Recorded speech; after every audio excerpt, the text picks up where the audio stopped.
Welcome to the WDW News Today podcast. My name is Eric.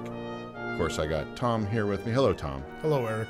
How's everybody doing today on this fine St. Patrick's Day? I guess we're recording on St. Patrick's. They're watching us live. You're watching it in the future. Welcome, time travelers. We have the Wigs watching live. If you want to learn how to become a Wigs member, you can go to www.nt.com/Patreon. And the people at $7 and up get to watch us do this nonsense live. We've already been talking to them for about a half hour here. About absolute nonsense. Yeah. You think the beginning of this show is nonsense? You should be here for the pre-show. It's essentially edited. We get the weirder conversations out of the way off air, like who is the most powerful Pokemon? And I'm using dark mode Discord. And Tom, do you want a weird Donald Duck gondola ice cream vessel? That's what happened. Everybody knows the answer to that question. The answer, of course, is yes. Please bring me an ice cream gondola. I can't help but notice that you have arranged some beautiful shirts behind us. I ran out of closet space. I'm joking. Yes, we have the samples. Actually, what's funny is this is the first time we're showing the samples on the podcast. And now that we're showing the samples, I think we're a week or so away from the real product arriving. So knock on wood, you're going to pre-order these, but they may ship in the next 2 or 3 weeks very soon. We have 3 button-up shirts. They're wonderful. We have Spaceship Earth at sunset. Look at that. I love that. Those colors remind me of some wonderful dragon character, perhaps. Maybe a Pokemon? Yeah. No. Who's the most powerful purple dragon in Pokemon? Well, we know who the most popular purple dragon in general is. This one's behind me, so I'm going to pull it around. This is our Space Mountain 50th design. All the Space Mountains from around the world in a kooky, like 1960s kind of design. I love this. I'm wearing this to Sci-Fi Dine-In. This and my Sci-Fi Dine-In shirt will alternate at that restaurant. And then last but not least, we're resorting to some cheap 3D tricks with this one in honor of Muppet Vision 3D, which is a lot of fun hidden references. All of them have a cool hidden thing. There's a tag with a quote. I'm not lifting it up because I'm not going to spoil it. There's the News Today logo, but on the back, you spoiled it. They can't They're read it. They're going to zoom in and find out. We don't even do 4K here for this show. We're only 1080. Wow. Don't tell them. But if you're a Wigs member, you automatically get a discount on these. But if you buy all 3, we're doing a bundle discount as well where you save $15, and you could stack that with your Wigs discount. But they're on pre-order. We only did 200 of each. They're selling fast. I don't know how long they're going to last, but if you want one, I would suggest you make use of the deal we've made available to you. Carouselofproducts.com. Yes. I don't know if we'll put a lower third here with a QR code. But we also still have the Sunny Eclipse plush.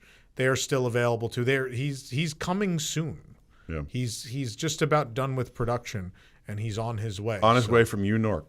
From the planet Zork. Yep. Yeah. I really like this material. This is, if you've had a Park Candy shirt, we did collaborate with Park Candy. I'm wearing one right now. It's this light, stretchy material.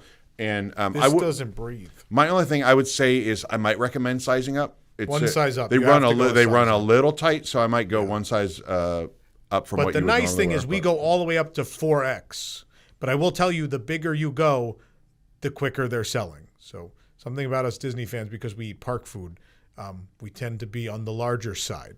So keep that in mind, that if you want 3X, 2X, 3X, 4X, those are the ones that are more likely to sell out first.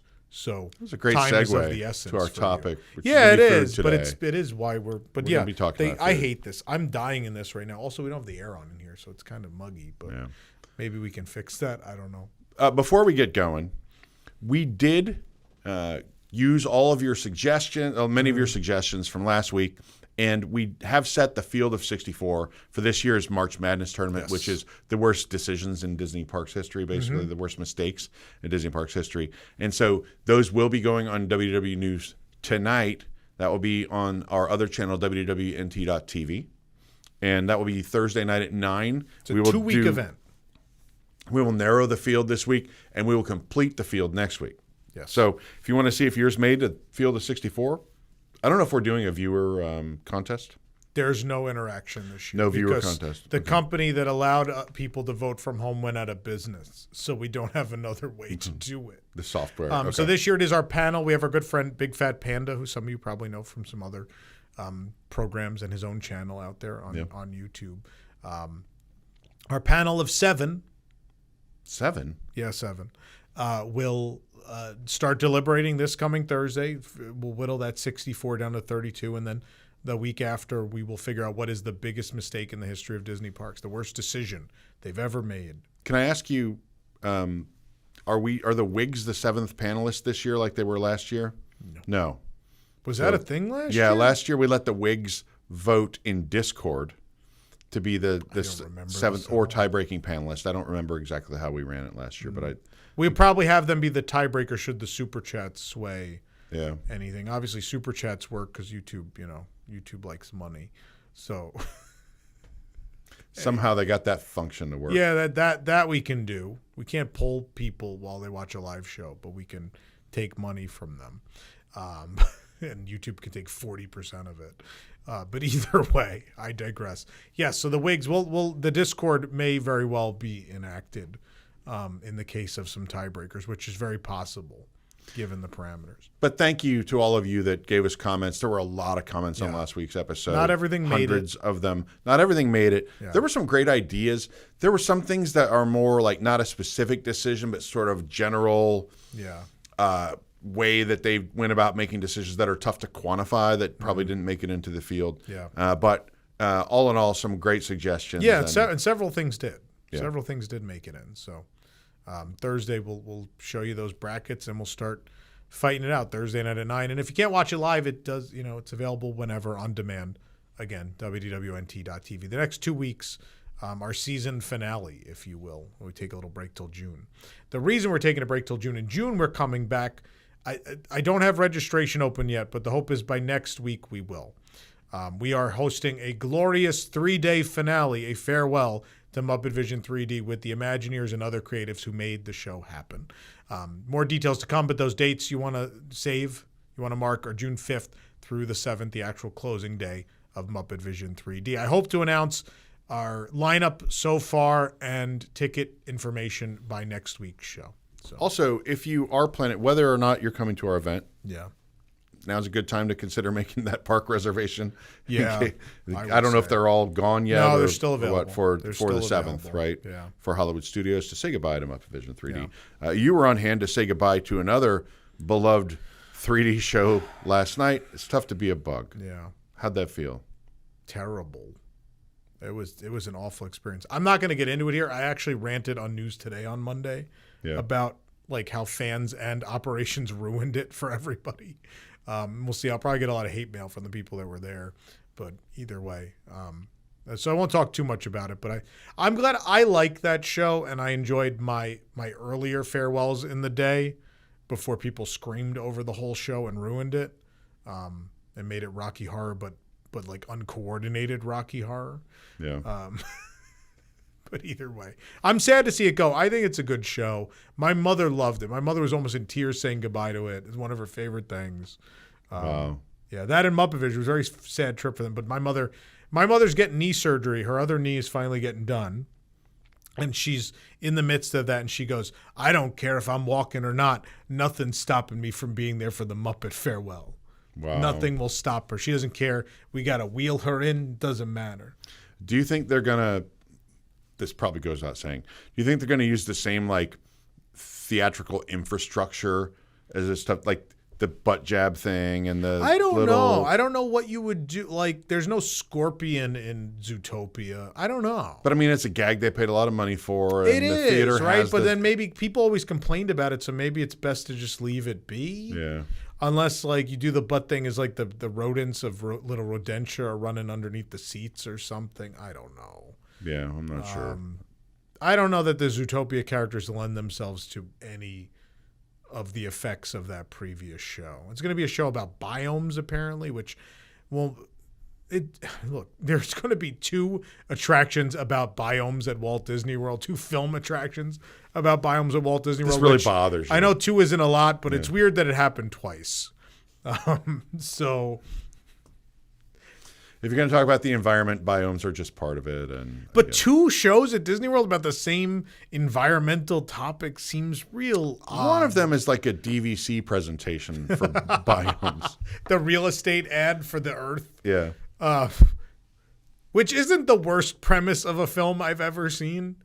You know, I don't love Awesome Planet, but I don't think it's terrible. But it's really dumbed down. It's very dumbed down compared to old Epcot. 3 films open the same day. Yes. Awesome Planet, Canada Far and Wide, Mm-hmm.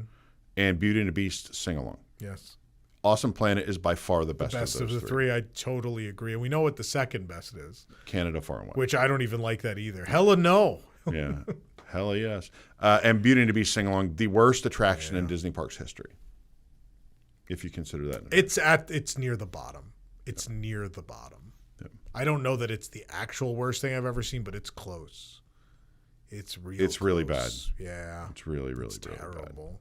I don't know how you mess it up if coming over the Frozen sing-along. The Frozen sing-along, I remember that was announced, and I was like, that's kind of lame. You're just going to put people in a theater, and they're just going to sing along to the movie clips. Like, that's kind of stupid.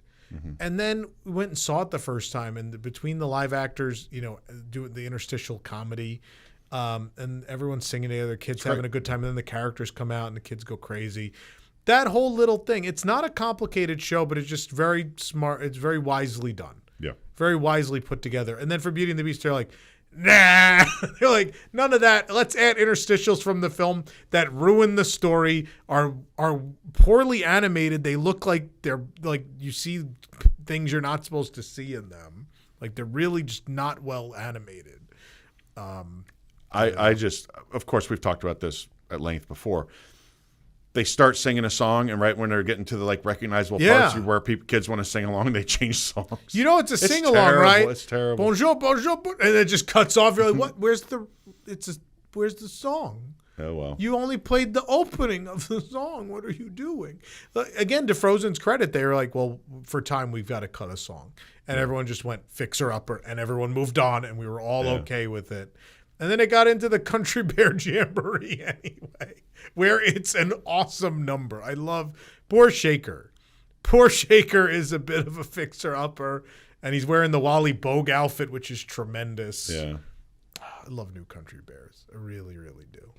Yeah, I like the New Country Bears. I love that it is preserved, right? Yeah. And they've already changed their fur out, apparently. They brushed it. I don't know. Brushed them, gave them a glow up. I was not. They went to the groomer. I was not involved in this post. In that story, yeah. But no, I think it could have been a lot worse. Now, I rode on the monorail with someone who thought it was an insulting disaster after he saw it. But he was saying, well, I worked in Nashville for so long, such, and this is not a Nashville quality. What? I think people will enjoy it. And they're and bears. Yeah, they're bears. They're bears to sing songs. I don't know that people are going to Chuck E. Cheese and going, this is an insult to rock and roll. Yeah. What is the Rock of Fire explosion? What was that? The Rock of Fire explosion. Yeah. Fats Geronimo, the keyboard player, the big gorilla. Oh, that band, man, they were so good. That wasn't Chuck E. Cheese. That was Showbiz Pizza. Showbiz Pizza. The better version of Chuck E. Cheese. Those Midwest people love to argue, man. It's not exclusive I don't have to a the horse. Midwest. I don't have a horse in this race. Showbiz Pizza was better. Between Chuck E. Cheese it and felt like Showbiz you were going Pizza. to a Vegas show. It wasn't just a rat band in the corner playing the whole time while you run around playing video games. You had to go like into the showroom. You had to go into the theater. I mean, the highlight of social media for me was when the guy bought the whole show and reprogrammed it to modern day music. Like that to me is the height of social media, and we will never soar that high again. Oh. No, social media has just gone downhill ever Yeah, since it's that all day. this political, and I'm just like, I just want to see things like this. I want total fun nonsense that could have never been shared unless we had a mobile device that could instantly send information to another human.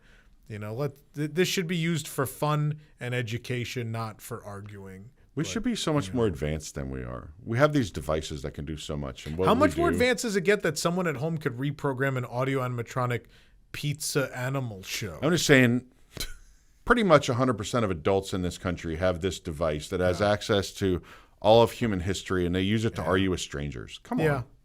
About nothing. About, who knows, about anything. There are people that they exist to argue with people on the internet. Yeah. That's their hobby. Yeah. They would never tell anyone that. That's their hobby. What's your hobby? I go on the internet and troll people. Yeah. Oh, well. We're going to talk about food, right? Yeah, so we ended up during that pre-show essentially we do with the Wigs. We ended up talking about apparently we both had a number of dining experiences at Disney parks and beyond the last week or so. Yeah. And I was like, oh well, since we're having this conversation, why don't we just have this conversation on the air? It might be interesting to talk about. So let's talk about food. You said you've been to a couple of your favorites this week. I went to some good ones. I went to some ones, and I had a busy weekend. We had people in town, and they want to go from here to there, and whatever. I yell about the country bears. When I told you the other day, I said, "Well, we're going to Terralina." I've actually never been there. Now, I went there a lot back when it was Portobello. We used to go to Portobello a lot. But I don't think that I have eaten at Terralina. And I think what you texted me back was something like, it's not too late to back out. Like, get out if you can. You said, I'm going to Terralina. I said, voluntarily? Yeah. I wasn't driving that train. Don't get the tomato soup. It's just the red sauce.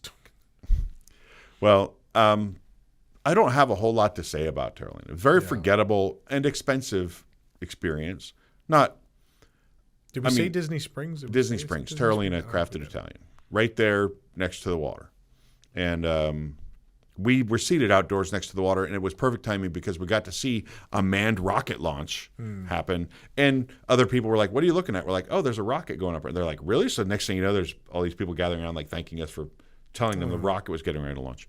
It was a cool experience, cool vibe, very forgettable food. Yeah. Forgettable is the best review I've heard of Terralina. Yeah, I couldn't say it was bad, but I certainly couldn't say like, Our review is that it's one of the worst restaurants in Disney theme park history. I think I feel about Terralina how you feel about the Beauty and the Beast sing-along. Oh, yeah. Yeah. I wouldn't say anything was aggressively bad. It was just kind of, it is what it is. We got... Then we went to another of your favorites. Hold on, I brought up the soup. Yeah. So we went shortly after opening, and someone ordered the tomato soup, and they have a spoon of it, and they're like, this is weird. And I'm like, can I try it? I take a spoon, and I'm like, this is just tomato sauce, like for the pasta. And so the server comes, and my friend goes, I think this tomato soup is just the tomato sauce. And the server goes, yep, I'll take it off the bill. And he just, no, like, do you want something? Just take it away. He knew what it was, and he took it away. Then we went to another of your favorite Italian spots, Enzo's Hideaway. Yeah, Enzo's is okay. Enzo's is fine. We had drinks. I've had good food at Enzo's. Yeah. We just had a couple. But drinks. they have good cocktails. Not bad. I mean, for those that don't know, part of the reason I don't like Enzo's is what it was supposed to be. I don't know if we've told people this. Let's go into it, Tom. Enzo's was not supposed to be a third-party restaurant. It was supposed to be Disney operated.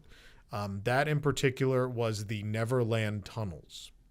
So if you go into Enzo's, it's a speakeasy, right? So you're like in the tunnels underneath Maria and Enzo's. But the original idea was it was Neverland Tunnel, so still like that vibe, the speakeasy vibe, but it's essentially all the things that never made it off the drawing board in a Disney park. But that's why it's Neverland, not Neverland as in Peter Pan, like Neverland as in Never Disneyland.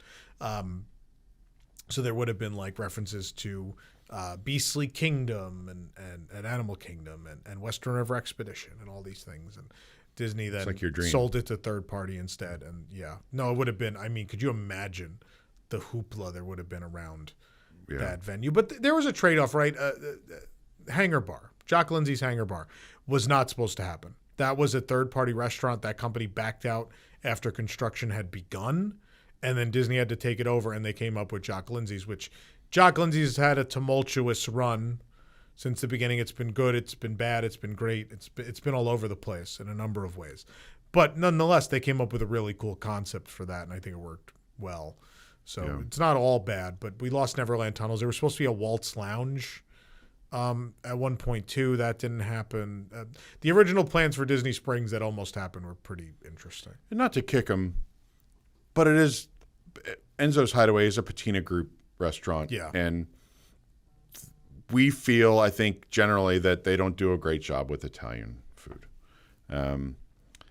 But, it's an enjoyable spot. They did put signs now that tell you where the restrooms are. It used to be you'd walk past that. There's like a round table in the corner, and there's a door behind it, and then that goes to, like an empty hallway, and then there's another door, and there's where the bathroom Yeah. is, and it connects to the Edison. It's real wacky back there. Now there's a sign. Finally. Yeah, there's a sign. I think they thought like no sign would. I think Lee even thought, my girlfriend thought, oh, that's kind of cool. It's kind of a cool touch to not have a sign. You go back there and you feel like you're really in some sort But I of think they got tired of people clandestine going spot. into the kitchen. Right. That happened a lot. Every night people went in the kitchen. Yeah. Trust me, you don't want to go in the kitchen. I will tell you, if you're looking for a place to get in when it's super busy at Disney Springs for a cocktail, I like Enzo's. I do. Yeah. And the vibe it's a cool interior. For Disney Springs, there's a lot of interiors I don't like. I happen to like that one. Yeah, it's not bad. We were going to go to Stargazers, but it was. I don't know why there's a gatekeeper at Stargazers. Yeah. Just let me go in there and have my really They still do overpriced happy drink. hour? I don't know if it was happy hour. They had a band playing. Yeah. They had a little They band do live going. music. But But happy hour there used to be a tremendous deal. I still think my favorite spot at Disney Springs to go where you can almost always get a seat at the bar, right? You want to just sit at the bar, have a drink, relax for a while. House of Blues. No, well, that is good too. Oh, I think Bamboo. Oh, Bamboo yeah, at Splitsville, downstairs on the Absolutely. parking garage side of Splitsville. Always a nice, comfortable seat there at the Yeah. bar. They have, honestly, their food is like you want to order food at the like bar. their food. Like I know multiple people that say that other than the spicy Kazan roll at California Grill, that it's the best sushi on Disney property. I agree. At a bowling alley. So, Yeah. I don't At know. this point, it's barely a bowling alley. They removed lanes to put this bar in. Yeah. It's a restaurant that happens to have a couple of bowling lanes now. But I have a fun story about that bar. So it's the downstairs one. Yeah. It's the one across from Everglades. You can just go Correct. in that door. I took my parents there. We're waiting for Rosanna and her family to eat at Summer House, which I do really like Summer House, by the way. We're waiting. I took my parents there, and we got some quick tiki drinks. Mm-hmm. They were the strongest drinks I've ever had on Disney property. My father was gone. No. He was one drink, and he was gone. Oh, and boy. Summer House, we had a wild time because he didn't remember he ordered. He like kept the menu, and then the server came back. We'd already ordered. He tried to order again. It was incredible. You like Summer House? I love Summer House. It's very, very good. You had a good time when we I think went. it was like okay. I think it was pretty good. Some of the things we had that first time were not great. I do remember that. Well, I remember there was a turkey or ham sandwich, and I got into a pretty thing, blah. and I had to explain to people like I don't like air the thing. tightly stacked ham, and then I found a about meme this that so validated me. That said the secret ingredient to a good sandwich is air, having a little, have a little fluff to it, and make it a plush bite, not we this have this dense conversation thing. every show. I know. But Summer House, man, they were the worst offender. And I was very excited there was going to be a cookie bar, and it's just cookies for sale. It's not a cookie bar. It's just cookies for sale. Their cookies are good. But there's not – I thought like a cookie bar would be like, give me a little of that, put some of this, put some, I don't know, Yeah, I could see something that. on it, or But their cookies are. I've had more of them No. since, and they're very good. they're very average. No, I like them. Ugh. Sorry, we don't all have Lee to bake for us every day Yeah. with her psychotic bakery creations, her blondie bars, and all that crazy stuff. I just think their cookies are kind of like – I mean, Publix makes better cookies than Summer House. do like Publix. He lives with Cinderella. I live with Cinderella. That's true. That's true. A redheaded Cinderella. I don't know. Sounds like like redheaded stepchild, redheaded Cinderella. And I don't know if Poppy is Gus, Jock, or Bruno. She's definitely not Lucifer. Wow. So, yeah. So I also went this weekend to last night Topolino's. Pretty good. Good view. I mean, a crazy wind last night to be on the roof Yeah. up there, but it's kind of cool. I saw the Skyliner was rocking. I'm glad I wasn't on there because it was moving. So that it was moving. There's people on it, right?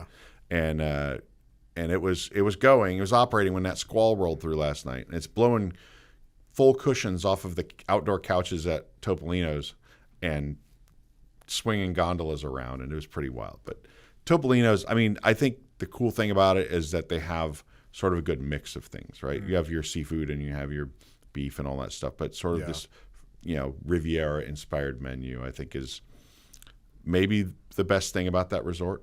Food and we always say it. I hate that hotel, but the food and beverage, whether it's Topolino or Primo Piatto or Bar Riva, they're all fantastic. The soul. Eric got in his deli meat line. So I'm going to get in my soul. The soul.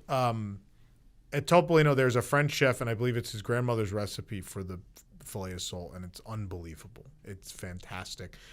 Piano Rob just went for his birthday, and I said, you have to get the sole. And he came in that Thursday and goes, you were absolutely right. Unbelievable. Yes. The sole is the way to go. I like their other stuff. The scallops are okay. I don't know if I love the scallops. Yeah. I know you said you had them. Yeah. They're solid. They're good. They have a good, like tiramisu creme brulee. Their desserts are good. There's a new, I think it's new, the blueberry cheesecake there.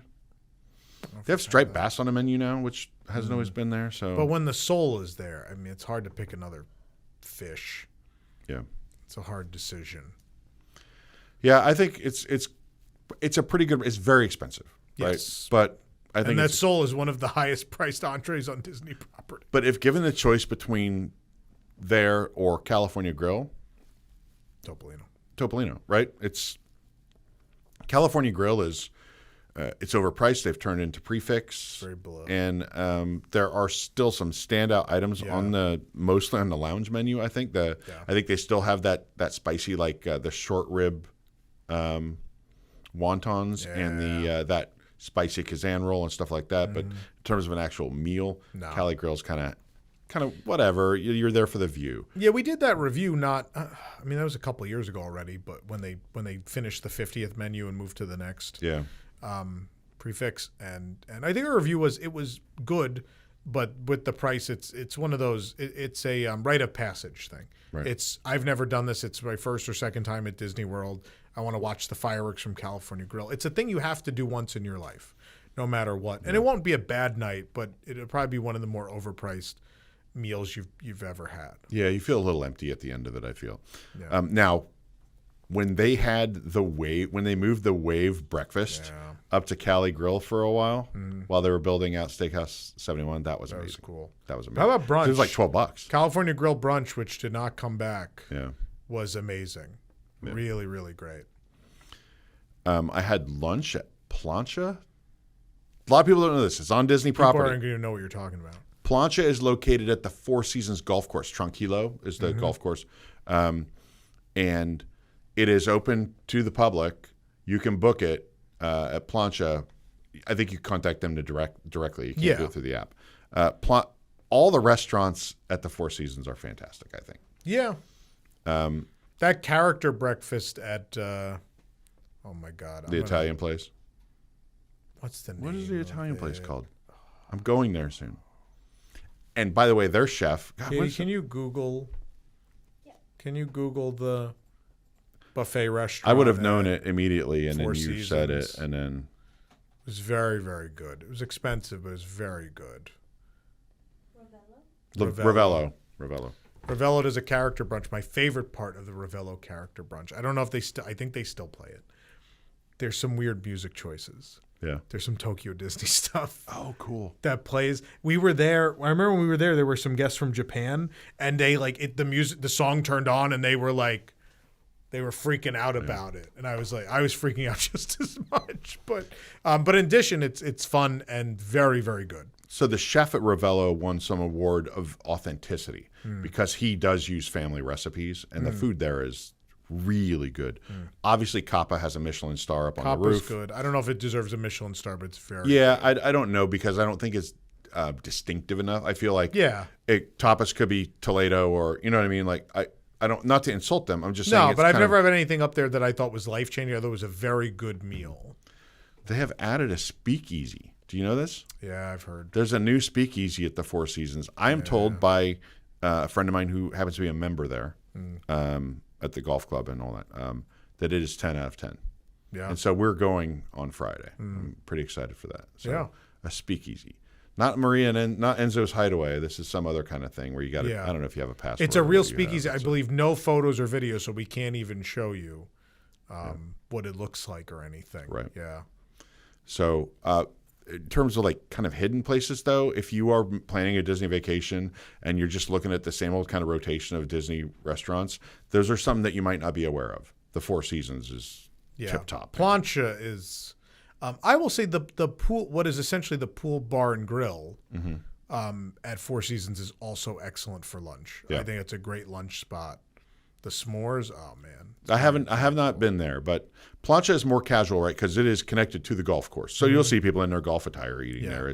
But they have a brunch. I think the brunch is only on Sundays. Yes. The brunch is fantastic. But a lot of the items on the brunch menu are also on their lunch menu. And it is, man, I had some birria tacos. Plancha is for real. Plancha is top 10 and great service. And on a nice day, you can sit on a terrace, kind of overlooking the property, and it's just fantastic. Really pretty. And the way you get to Plancha, just so you know, if you're going to Kappa or you're going to Ravello or any place else, you go through the gate guard, like to the hotel for the Four Seasons. But the golf club has a separate entrance that's right past where Fort Wilderness property on the way to ends, Fort, right? And so there's no gate there. You could drive right back in there, and it's just a fantastic experience. Now, I want to hear about your theme park dining experience because you said you have a surprise for me. You have a place that you liked and then you didn't like, and you said you like it again. Well, hold on. Now that the Wigs are talking about something which I assume just broke, that the Spaceship Earth Lounge will now only be for guests 21 and older, because originally they said they kept saying a space for families. Breaking news. They kept saying a spaceship, reserved for adults only. They have a name. Oh, I'm going to open. We're going to find out right now on the podcast. I'm doing this. I've just seen this. I've not heard the name. Oh wait, hold on. I got to go a different one. Oh no! Don't spoil it. No, it's bad. No, no. What is it? Hold on. It's loading. Our Wi-Fi. It's a car. It's still loading. I'm going to try again. Here, would you like to read my article? No, I got it. The car my father had. Wow, it's a real hipstery name. Oh, I don't like the logo at all. The name of the new Spaceship Earth Lounge at Epcot this year, Geo 82. That logo's terrible. The Geostorm. That was a 90. What does that logo have to do with? That's not even like the Spaceship Earth pattern. It just kind of suggests geometric. Did they edit the children out of the art? I don't know if children were ever in the concept art. Geo 82 will offer modern and innovative cocktails and globally influenced small plates. Guests can drink and dine as they enjoy views of World Celebration Gardens, World Showcase Lagoon. Despite previously being described as a place for families to gather and enjoy refreshments, Geo 82 will be an adults-only lounge. The lounge will offer reservations for guests 21 and older. Can I say something? It's about time, that, right? Yeah, right. There, I'm it with is. them on that. There are very few spots you can go. Yeah. Obviously, Disney is a family destination, but every now and then you get a spot where it's adults only, and I think that's good. Yeah. Because it's, if people that don't like drinking and say Disney should get rid of drinking, well, don't. They probably shouldn't want kids there in the bar either. So I think it's nice to have just a space where adults can be adults and not have to worry about kids. And where kids don't have to be exposed to that. So great for us. I'm very excited now. I don't like the name. Geo 82. Just sounds like a car. Except I don't think Geo made cars in 82. No, it was the 90s. Yeah, like maybe late 80s. We had a Geo Prism. We had a black Geo Prism, I think in 92. I think it was a 92. I don't remember. I remember being jealous of some kids when I was in high school were getting the Geo Storm. This will date me a little bit. They're getting the Geo Storm. It's like this new little sporty Geo. You look, there's not one on the road anymore. There are some cars that just stay on the road forever. You could talk about people still drive like 70 Chevelles and stuff like that. Nobody's driving a 1993 Ford Probe anymore. Nobody's driving a Geo Storm anymore. Maybe a Geo Tracker, their little kind of Jeep looking thing. Geo 82. It's a bad name. Geo 82. That's a bad name. It's not even like hip and cool. It's hard to say Geo 82. It's not. It doesn't roll off the tongue. Do you want to go to Geo 82? People are just going to say, do you want to go to the Spaceship Earth bar? Or lounge? That's what people are going to say. That no one's going to call it. We don't need all the numbers. We already got Space 220 right next door. I hate the logo. I hate that the logo doesn't actually represent the tiles on the building. It's like halfway to them. It's just geometric. It's not. It suggests geometry. Come on. I think they should have named it for the material Spaceship Earth is made out of. I think it should have been called Aluka Bond. Do you want to go to Aluka Bond? We're going to the Aluka Bond or Aluka Bar. Aluka Bar would have been cool. It's this hip little Then thing. You people have think to it's know Pixar. what it is. It's Luca. I We're hated going to that movie. Why are you going to a Aluka Bar? Why is there a bar only for adults based on a children's movie? Gio is actually one of Luca's friends. I think he's a little Italian my boy. God. Gio. Gio. Gio, Luca, and Elio can all have a bar together. Elio has the pizza. That's Elio's. Oh, man. Yeah, I don't know what I would have named it, but not that. I don't know. Bradberries. Or like... The Bradbury Club. Come on. You couldn't do Tomorrow's Child. You can have child in the name of a bar. Bradberries would have been cool, but that was my idea. Now you've thrown my idea for our cruise ship episode out there. Bradberries. Oh, God. When are we going to do You that? blew it now. Now people know. Bradberries would have been cool. To have a Ray Bradbury homage bar Yeah. would have been really neat. And it's all about him and his influence on Epcot. That would have been cool. Yeah. But now it's Geo82. It's actually the name of the little newsboy. His name's Geo. Gio the newsboy. Civil War over. Extra, extra, New Who York wants Daily. to get sloshed? Who wants to get... I got hammered. I'm not allowed in. I don't know what I would have better taken name is, but either way. Horizons 82. Horizons would have been a fun name. That would have been cool because you look out at the horizon. Yeah. Why is it not Horizons? Why?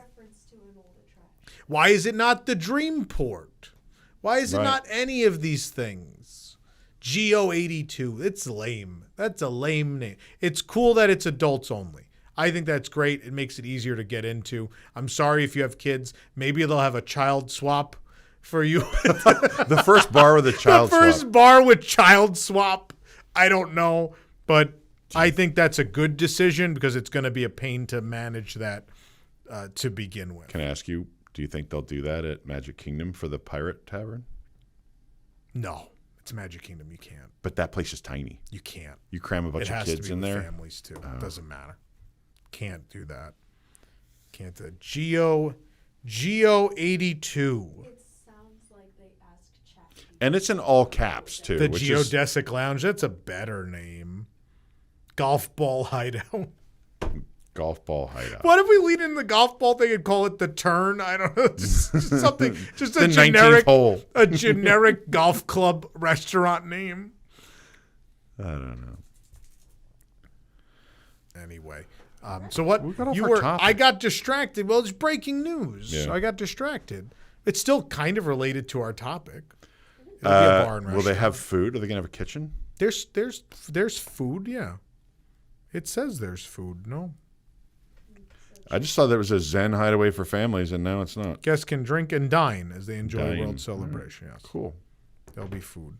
Now maybe they can save this if the dishes and drinks have references to Epcot Center things, right? If there's a drink called the Horizons, if there's a drink called the Dreamport, if there's that kind of stuff, the Centaurium, Centaurium steak.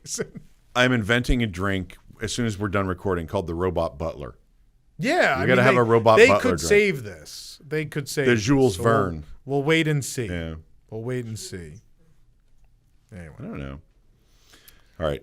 where have We were I talking about food, and you told me that you went over the weekend to Universal, Oh yeah. and a place that you used to like but then didn't like, but then No, you I had- never stopped liking it. I just Okay. stopped going because I stopped going to Universal so often for work. Yeah, I'm going to talk very positively about a Universal sit-down restaurant, and that restaurant in a is- park. No. Okay, I didn't No. think so. Oh, Mythos rated the best theme park restaurant by people that have no idea what they're talking about. It's very mediocre. Very mediocre. Don't eat at Mythos. It's a gorgeous building. Beautiful building. Food used to be very good. Now very, very not. Confiscos is better. Either way. Amatista Cookhouse. Amatista is at Sapphire Falls. yeah, You I know remember you we love used that to go place. there. Did It you is stay there? Still great. No. Oh. It's still Eric's like, do I need to look at the Expensify? What did you do this? You went How to much did you Amatista spend without this me? weekend? No. So there was a new vegan option, so Rosanna really wanted to go, and I love it. I don't need an excuse. I love Amatista. It's been forever, and I just wanted to go eat there. And we tried some different things, and it was very, very good. Everything was excellent. I love it. Service was great. Food is spectacular. For the price, it's all very, very, very good. I think if you're at Universal, it's worth taking a walk or taking the boat and going over to Amatista. They do, by all accounts, I haven't done breakfast there in ages, but by all accounts, the breakfast buffet is very, very good there as well. But you can't go wrong for lunch or dinner either. Nice views. I don't care for the interior. It's that modern, very bland, it's fine. But I like when you start in a lobby and you walk down. It's cool. Like you're walking down a barrel. The staircase is cool. Also very good is the bar upstairs. Yeah. The bar has excellent food and excellent drinks. What's that called? It's called That's not strong water, is it? strong water. Yeah. So strong water also fantastic, but I give a slight edge to Amatista. But you go to both, you'll have a great time at either. He hates Universal. He doesn't like anything there. No, it's called being a human being, and you could like some things and you don't like other things, and you could be honest with people about what those things are. And it doesn't make you a shill, and it doesn't make you a pixie duster. It makes you a functional human being. I don't know if I'm functional in general, but at least in that way. Man, what is in that? What is in your mug? What, in this? Yeah. Diet Coke. Anger juice. It's just you took a sip and then you got. No, just every time I weigh in on anything, I'm both. At any given moment, I'm too positive. I'm too negative. People just want to argue, and it's frustrating. But either way, no, Katie, I do not. Amatista is really fantastic. I'm trying to remember what we had. So she had the new thing. They have a vegan steak. Oh no! Well, I spoil the review because we have to write it. Eric, just cover your ears for this part. Vegan steak. That's a bridge too far. It was good. It was the very whole concept good. of a steak is that you. Never mind. All right. Well, if you can't have steak and you want something in a similar nature, I had. I'm not going to spoil this review. We're going to post this, but I will recommend. Drinks were good too. Empanadas. Oh, the empanadas. I had chicken empanadas. Those were that sounds very, good. very good. And then she had the vegan sweet chipotle pork arepa. I really enjoyed that. But there's a lot of stuff that we didn't have this weekend that I love here. Even if you just want flatbreads, if you have picky eaters, the flatbreads are very good. Highly recommend Amatista. Is she also a Pixar character, Amatista? Is that a movie that's coming up? We got Elio, Gio, Luca, and Amatista, his grandmother. No? Okay. I don't know. Why are you mad? I'm not. I just irritated at me. I'm irritated. Do they have general. any character dining at Universal? They don't still do the Marvel. They still do the Marvel meal at Fantastic Four? I think they do. I won't eat at Fantastic Four Cafe because famously I've told this story. This is going to be as ubiquitous as Eric's meat stack story. Yeah. You need some air in there. Needs to be plush, baby. Famously, I once ate at Fantastic Four Cafe and there was a rock in my pizza. And we took the pizza back to the counter and said, "There's a rock in my pizza." And the team member looked back at me and he said, "That happens sometimes. Let me get you another one." And then he sat and I just laughed for a while because it's pretty thematic, right? Because the thing is, I was going to say, which member of the Fantastic Four was cooking your dish? At that point, I could be like, well, my payment to you is going to be invisible. But yeah, so I try not to. It's Cafe 4. Cafe 4, do they still do it? It happens sometimes. I played golf with this eclectic group of old guys for a long time back in Tampa, and there was what? You shouldn't call yourself. Call them what? Eclectic? Old. No, these guys were way older than me. This is not my peers. These are like elderly guys. Some of the people in this golf group were elderly, and one of them had dentures and set them on top of his car while he was getting his golf shoes on, and a crow flew away with his dentures. And another guy... I would pay anything to see a crow with denture, like a cartoon. The crow has dentures in its mouth. It starts talking to people. Another guy I there... see dentures fly. Another one of those older guys had a prosthetic eye, and it fell out one time, and he just said, "Yeah, sometimes my eye falls out. That's like, Were sometimes you- you get rocks in your pizza. Are you playing golf with like all the James Bond villains? What is that? This other guy had these metal teeth, and Rocket. another one threw his hat when he got angry and sliced a tree down. I was playing in a scramble tournament, a fundraiser for Advent Health one year at Magnolia, and a group ahead of us, a squirrel was in their cart, like grabbing like a Nutri-Grain bar or something like that. And then when he chased him, a bird flew into their cart and grabbed a pack of cigarettes and flew off with a pack of cigarettes. It didn't make it far. It made it like 50 feet and tried to land on top of a tree, and a whole pack, some guy's cigarettes fell out. Watch out for the wildlife on these golf courses, Tom. This just sounds like Rocky and Bullwinkle. Hey, life is wild, Katie. Reality is stranger than fiction sometimes. Sometimes a guy's eye falls out. Sometimes a crow flies off with some dentures. The crow singing when I see dentures fly. Oh. Flies away with some cigarettes. Okay, so Amatista was delicious. I can't get over whatever you just told. There's too much information. I have to process it for a while. I'm sorry. I have so many stories with that Not group of right guys now. that are way We don't have time. worse. We need to go see Piano Rob at Pat O'Brien's, so Yeah. we can't do that. We can't do I'm going to talk about the other places I've eaten recently. Last night, Whispering Canyon. Peak dinner time, Whispering Canyon, 7 o'clock p.m. Place was hopping. I didn't even get to sit down. We got the table. Rosanna sits, and immediately the server comes and is like, "Are you 21 and older?" And I go, "Yes." And they're like, "Well, come with me." And every 21 and older man in the restaurant had to stand up and do "I'm a Little Teapot, Short and Stout." And so I had to perform with, it was a lot. We like filled the whole restaurant, the whole But that's walkway good, all right? If around. it was just you, it'd be kind of weird. That would be weird. No, it was like 50 guys. Yeah. And so we all did "I'm a Little Teapot." I can send Billy this video. We all did "I'm a Little Teapot, Short and Stout."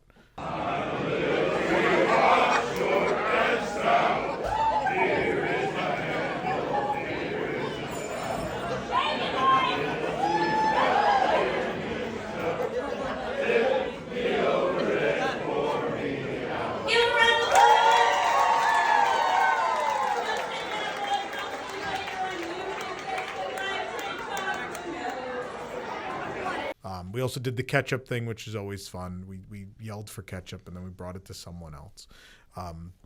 Server was absolutely in theme. She was spectacular. She brought me I asked for no ice, so she brought a giant soda to make fun of me, and it was really fun. It's everything Whispering Canyon should be, still in the atmosphere it's supposed to be. They haven't ruined this interior. We still got that old carpet, the colorful tables, the wonderful lamps. Don't It's hold your gorgeous. breath. I know there's a refurb They're coming remodeling up. soon. It's kind of the other reason I wanted to go there, because I'm a little concerned about the carpet and maybe even the tables.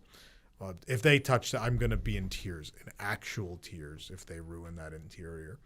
But I think, look, in the 10 or 11 years I've lived in Orlando, that restaurant has been very up and down. When I first moved here, they were in a bad spot. Story-wise, they'd been kind of yelled at to tone it down a bit, and the food was awful for a while. And the last couple of years, every time I eat there, I go, this is top 10. This is absolutely a top 10 restaurant at Disney World. I like the land and sea skillet. For those who don't know, Whispering Canyon at Wilderness Lodge has skillets. They have a la carte items. You don't have to do an all you can eat thing. You can get a skillet, or you can get a la carte items, and they're very, very good. But the skillets are where it's at. So Rosanna, they have a vegan skillet, which is great, and then I get the land and sea, not the traditional, but the land and sea, which I like, is salmon. It does have the plant-based sausage in it, though, which is my favorite. Their plant-based sausage is good. Eric, throughout even property. Eric signs off on it. It is fantastic. The potatoes were perfectly roasted. They were fantastic. I love them. The cauliflower, the seasoning on the cauliflower was outrageous. The green beans, the carrots, everything in there. So the salmon was really well seasoned too. Very, very nicely cooked, real flaky. Everything about that. My mouth is watering. And of course, you start with the cornbread. So I know it's not a signature. It's not a fancy restaurant. But man, Whispering Canyon is a fantastic meal, both thematically. It's fun to get a big group together and go to Whispering Canyon, and the food is excellent for what it is. Absolutely excellent. Along that same kind of line, our friend's daughter is here in a college program, right? And already she loves it, but already she can smell like, oh, it's coming to an end in like a month and a half. Yeah. And what are some things I need to do? Where's a place I need to eat? And I was like, this is going to sound kind of weird, but I think you really need to go to Hoop-Dee-Doo Review. I just think it's such a uniquely Disney thing. And they got cornbread and they got ribs and chicken. I mean, Hoop's good. I think Hoop is actually a really good meal for the money when you factor in everything you get with it, including a show. Compared to the value you get a lot of these other places. Yeah. I think Hoop is still a good value. I don't know what it costs right now. It's under $70, isn't it? It's like $68. It depends on the tier. The price depends on your tier. Yeah, but I think there's not a terrible seat in that. I mean, I don't know. I've sat everywhere in there, and I know there's a couple of people where like, oh, I'm kind of behind a pole, but there maybe are a handful of tables that aren't great, but most tables a good view of the show. I think I have no complaints with the food. Actually, I think their ribs are pretty darn good actually for. Mass produced. I mean, I love the chicken. I love the strawberry shortcake. Strawberry shortcake, cornbread, strawberry shortcake. All the beer you can drink, or sangria, and I think that's just one of those things that people don't think about, right? Because they look at the list of restaurants and they're like, okay, we're gonna go here. Dinner shows don't often come up, right. And I think that's worth mentioning. And I think there are places that are more expensive that just aren't as fun or as good. You don't get as good an experience. I mean, totally agree. I think the other thing I was trying to demonstrate to her, which she now knows, is that Fort Wilderness is its own thing. Like it's it's its own universe, right? Yeah. Fort Wilderness is like a separate universe to Disney World. It's like attached to it, but it's its own sort of it's its own bubble. It's like opening a time capsule that got left at Disney World. Yeah. And I think there's something so special about it. And you go out there and you can't put your finger on it, but you suddenly are like, man, there's so much to discover. Yeah. I think I've done Disney. I think I've done Disney, and you go to Fort Wilderness, you're like, oh, man, there's so much more I have left to experience. Well, that's like that birthday week where I stayed with my parents at the cabin, and we did hoop, and we did archery, and we did the Segway tour, and all that stuff. All that stuff is so good. There wasn't a single one of those experiences I look back and I was like, I wouldn't book that again. Yeah. I would absolutely do all of those again, including obviously Chippendale. Regularly. The campfire, all of it. It's you could book a cabin for a week, not go to a park, and have a really great vacation, and have a really affordable one at that. Because I know the new cabins are not, but if you want to camp or bring an RV or something, it's certainly doable. Yeah, I just had to mention that one. I think that's what I want to do is talk about restaurants that maybe people haven't thought of, maybe are off people's radar. Yeah. Because everybody knows California Grill, everybody knows Victoria and Albert's, everybody knows, anything on the monorail loop, Ohana, even one that people might not think of, Wailulu. I thought Wailulu was fantastic. Wailulu was very, very good. Wailulu is at the new Island Tower, which I have to tell you, the new Island Tower is beautiful when you're inside it looking out. When you're outside looking in, it's not beautiful. But when you're sitting there in Wailulu looking out at the Seven Seas Lagoon pretty, and all that, I think, and the food, like I had no complaints. The food was fantastic at Wailulu. You can watch. We have a 2-part review here on the channel. Eric and Jason went to the media event and tried some stuff, and then we went and finished off the menu on opening day. Please go check it out. And really, including again vegan, I'm going to throw vegan in there again. The vegan options were unbelievable, but everything there was unbelievable. Drinks were good too. Yeah. Billy, if you would, when you're editing this, please put a card in for Wailulu review. We can watch that, because I think that's another one that probably people aren't aware of or haven't thought of. There are so many good places to eat. I have another one to throw in from this week. Oh. Citricos. I've never been. The Grand Floridian. You haven't? No. We have to do it. I haven't been to Citricos, Narcoossee's, or Victoria and Albert's. Narcoossee's is okay. V&A, I think that's my last one. That's it. That is the only Disney restaurant, only sit-down Disney restaurant on earth I have not eaten at.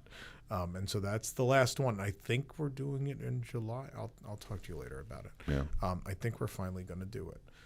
But either way, Citricos is upstairs next to Victoria and Albert's at the Grand Floridian. Citricos, for my money, right now, is the best restaurant at Walt Disney World. I don't think even Flying Fish can touch it. I think everything on that menu. They've got, it's not like Flying Fish has the best filet on property. There is no doubt. Oh, no doubt. There Their is no steak doubt, and it is fantastic. one of the best restaurants on property. Top 3, top 5, somewhere in that conversation. Citricos, though, it's everything. The bar is phenomenal. The vegan dishes, the regular dishes, it's a vegan and regular. Can I just Kinda walk into the mean, bar but dressed like this? Yeah. All right. It'll be fine. A button-up shirt, absolutely. No cutoffs. Yeah. Although people were in, like, sweat clothes and stuff when we went, and I was like, that's ridiculous, but okay. People are actually in cutoffs, which is one of the things mentioned by name not to be in the restaurant. But it's a theme park restaurant. You can't stop people. I've never set the foot most in. part. I can't believe I've never set foot. Never in. been in. Grand Floridian Cafe. I've eaten there. Never Citricos. I haven't eaten Park Fair. Haven't eaten Citricos. Haven't eaten Narcoossee's. Haven't eaten Victoria Albert's. Yeah.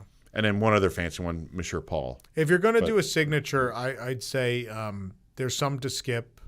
California Grill for me is one of those. Yeah. But Citricos is a good one. If reservations or you can't get Flying Fish or some of the other ones, then you should put Citricos on your radar because they have maybe, I think they have the second best filet on property.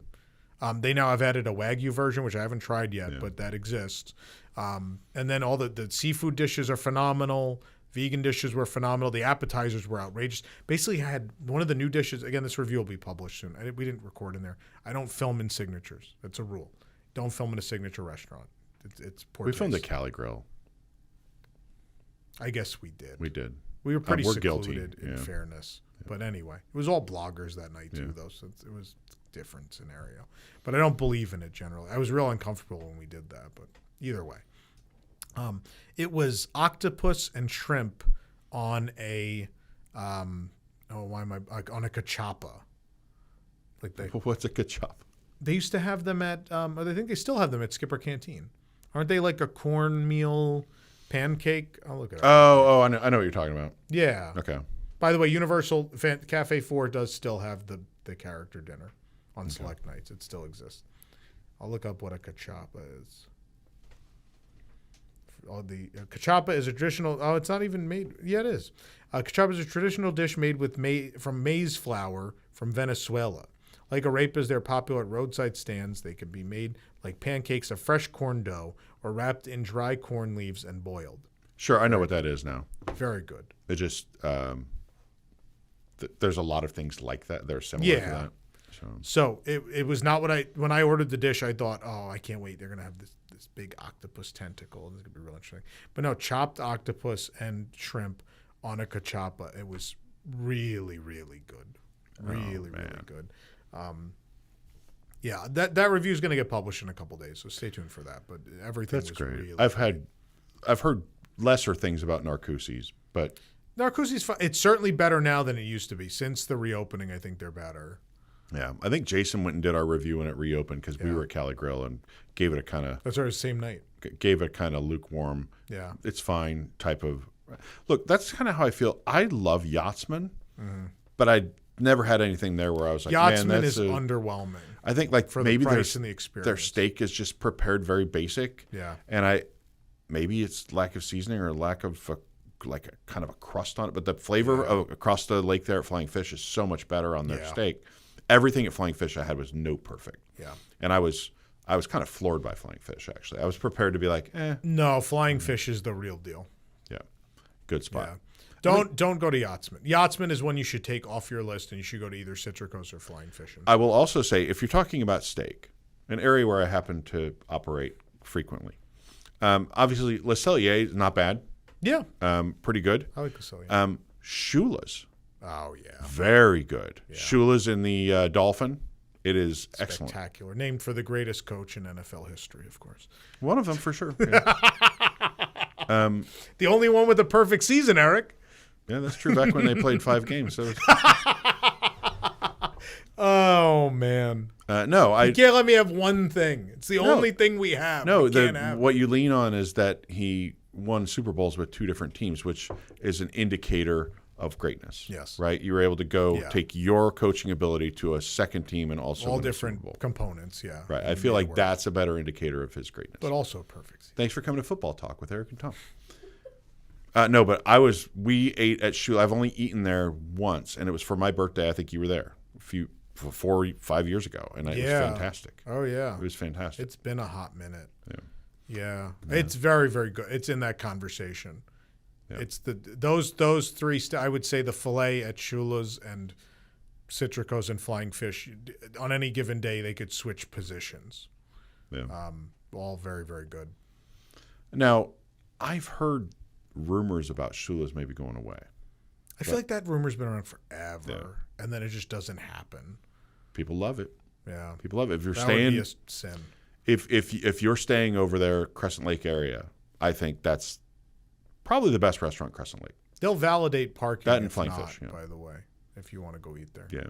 Otherwise, they'll tag you hard. Yeah, no, you don't want to pay parking at Swan. I've also now we're getting into the restaurants where I don't remember the names of them. The one in the Swan Reserve, Amare. Amare, Was excellent when Pretty I ate there. good. I've only been there once. pretty good. The fish I had there was unbelievable. Yeah. No, that's another good one, and it's worth going in to just check out another building that's interesting and unique. Modern, Yeah. modern hotel. It's interesting and unique. It reminds me, literally, the JW Marriott at, and even a little bit the one here, but the one in Anaheim, the Swan Reserve. Just there's moments in there where I'm like, this is the same hotel. They're both Marriott properties. Yeah, it's Right. There's some eerie similarities. Marriott owns Starwood. And I will say, Swan and Dolphin are Starwood, right? I forget where I ate at the JW here, but really, really good. Whatever the bottom floor one is by the pool. Oh, I have not been It was there. unreal. We were the only people in it. I don't know why it was so dead at the COVID. time, but no, it was way later. Yeah. Way later. It just happened to be a time when no one was there. We were alone at dinner. One other table, but it's probably a 200, 300 seat restaurant. It was giant, and just nobody was there. I don't know why. And they're like, oh, weekends were packed. They're like, during the week, not so much. Quickly, I'll just touch on like a really good value if you're coming here. I think Olivia's or Sebastian's and Olivia's are both really good. But Sebastian's in particular for value was $35 Yes. for it's a family style type of presentation. I would watch our review of Sebastian's if you're interested. Yeah. We do have that one up. But here's what I will say for Olivia's. I have to put in my disclaimer for Olivia's. I got in an argument with the manager there several years ago, and I don't go there anymore because they were very rude to me. Because he wouldn't take my Tables of Wonderland card 2 days before it expired.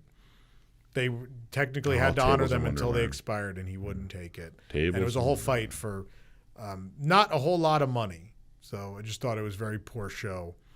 I'm just like, this is still valid. We're not taking it. Okay, bye. And then I never went back. Yeah. Sebastian's that is really, I'm surprised that place isn't packed every night because it's such a good deal. It's not an easy reservation to get all the time anymore. People know. People are catching on. Yeah. That is at Caribbean Beach, by the way. Obviously, I'm a huge fan. We had a discussion about Dahlia. Dahlia is not really a restaurant. It's a lounge with a food menu. But I am told, a little bird named Tom told me that the ham and cheese bocadillo is officially back on the menu. It was secretly back on the menu a few months ago when I went back and had it's totally back, and it's not different at all. Yes. The best snack, the best lounge bite in all of Walt Disney World, right? Yes. Is it? Yes. Yeah. Why are you laughing? We have to go do this review now. Yeah. Because now we've set it up, so now it has to happen. I like Maya Grill since we're over at Coronado. I went shortly after it reopened, and I thought it was actually right after it reopened, and I thought it was phenomenal.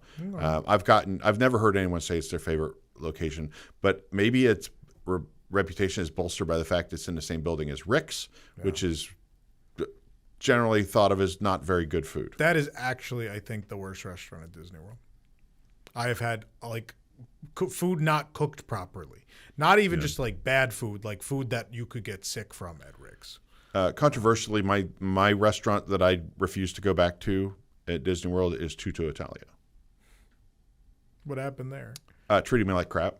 Yeah, I believe that. Very mediocre food. Yeah. I went there for a special occasion once. Sat down, and now, in their defense, I ordered something very simple, which is lasagna, right? Yeah.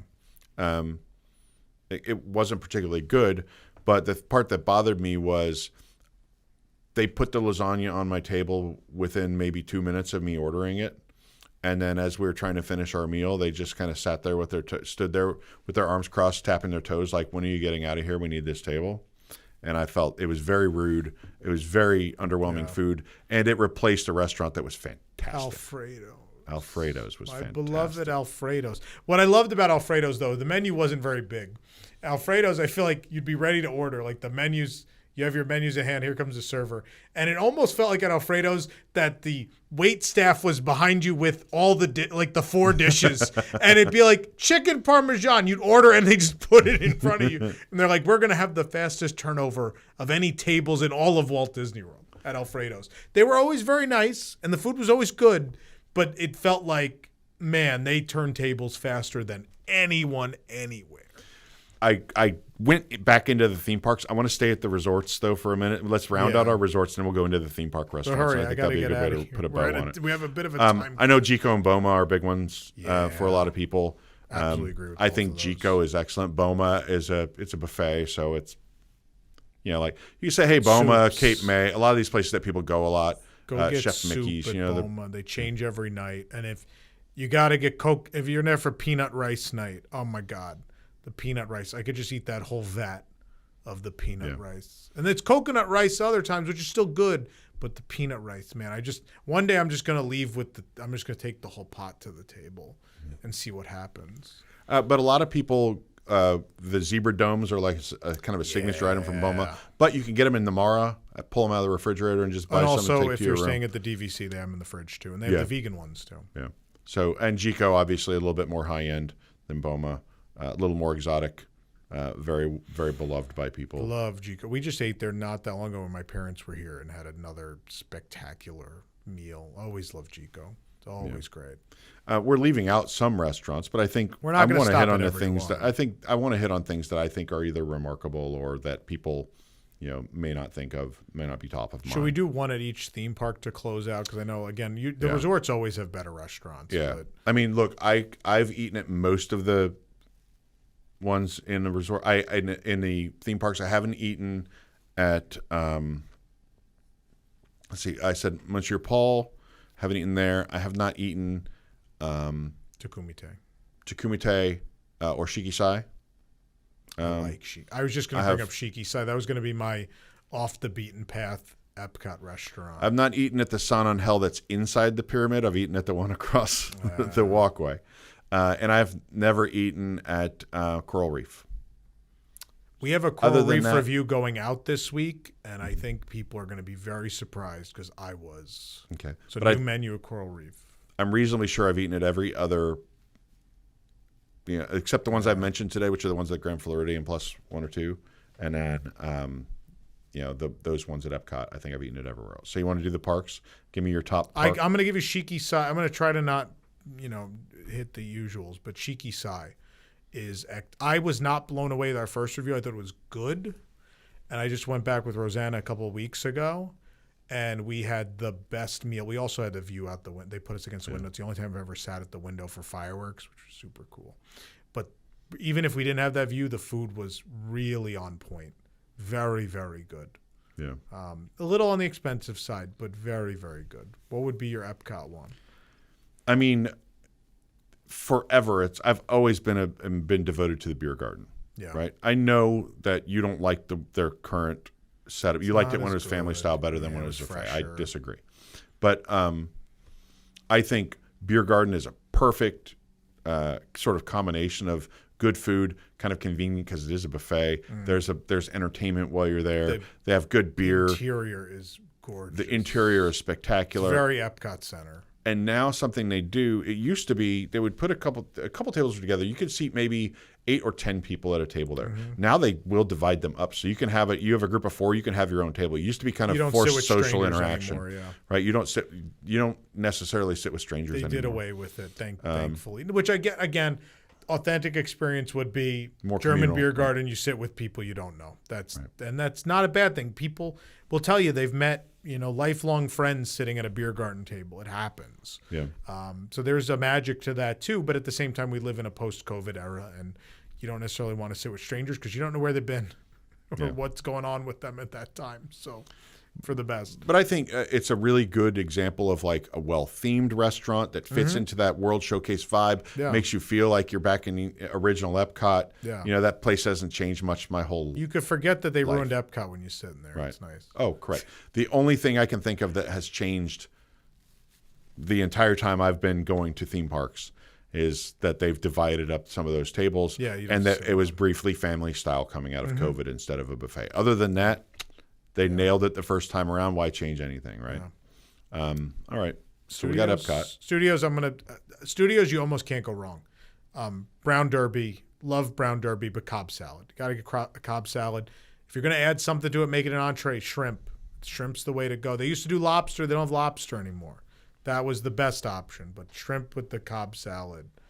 Love it. My favorite thing. And the bread. Oh my God, the rolls with the bread. The worst sit down at Hollywood Studios, obviously Mama Melrose, which is closing. I don't think it is. No?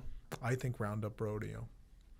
I've We only been had there an once. okay time at Mama Melrose. I think Mama Melrose is not good. It's not bad. It's just okay. Oh, it's going away. It's all right. It is going away. It doesn't matter. I But would say sci-fi and 50's primetime better food-wise, and obviously the cast interaction is always super fun.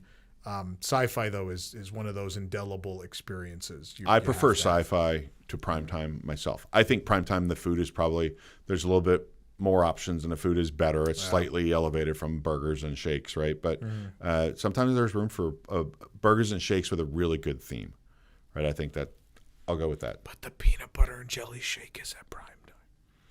That's It's true. the best shake ever. But anyway, You understand what I'm saying? I do. I do. I don't disagree. Okay, Animal Kingdom. Tiffin's. And you know what? Off the beaten path, you're probably going to say this one. Yak and Yeti. Yeah, Yak and Yeti. For Yeah. me. Surprisingly very good. I know the Rainforest Cafe, Landry's gets a bad rap sometimes. I think they have good restaurants. I think you'd be surprised. I don't think Rainforest Cafe is as bad as people say. Do I think it's a Michelin star restaurant? No. But I think Yak and Yeti is a big step above T-Rex and Rainforest and happens to be quite good. Yeah, I think it is good. I also want to say this, since you brought it up. The bar at T-Rex Cafe, super underrated. Yeah. The bar at T-Rex, if you just want to go and sit with your friends and have a drink, maybe a little appetizer, the bar, even Rainforest, the bar isn't bad. Yeah. But T-Rex, I think that bar is pretty cool. Yeah, and it's been a hive of scum and villainy. In Yeah, the past, it's- too. yeah. We have several incident stories of great fame. Yes. That happen at the T-Rex bar. Look it up, kids. Correct. Yeah, but Yak and Yeti, fantastic. Yeah. You know, you can't go wrong there. It's a cool interior too. It's really And neat. obviously, Tiffin's start at Nomad Lounge. Get a drink before you go in, maybe. I Yeah. think, but But they have they'll bring the drinks to your table. yeah, too, no. so. But I think the environment of Tiffin's Nomad is Lounge is better. Nomad's one of the best bars. Yeah. Period. Probably the best bar at Disney World next to. If it wasn't for Susan at Territory, but Susan is so great that's number Hello, one. Susan. And Nomad is number two. Yeah. But yeah, Tiffin's is really, really good. We still gotta go try that burger. We still haven't had that burger. Oh boy, we come to Magic Kingdom. I think the only thing really good at Magic Kingdom right now, I can't believe I'm going to say this. This is all I've got. Liberty Tree Tavern / Diamond Horseshoe. I love Skipper Canteen. Not anymore. My heart's been broken too many times. You took my whole fried fish and I still came back. You took my pad thai and I still came back. You took my shumai and eventually became too much. The I shumai's lost gone? too many. It's been gone since pre-COVID. No, it was on the menu last time I was there. The shumai? I think so. Maybe it was a catch of the day or something. I don't know. No, shumai is not. Well, it's it was a dumpling. the special. Yeah, I know what it is.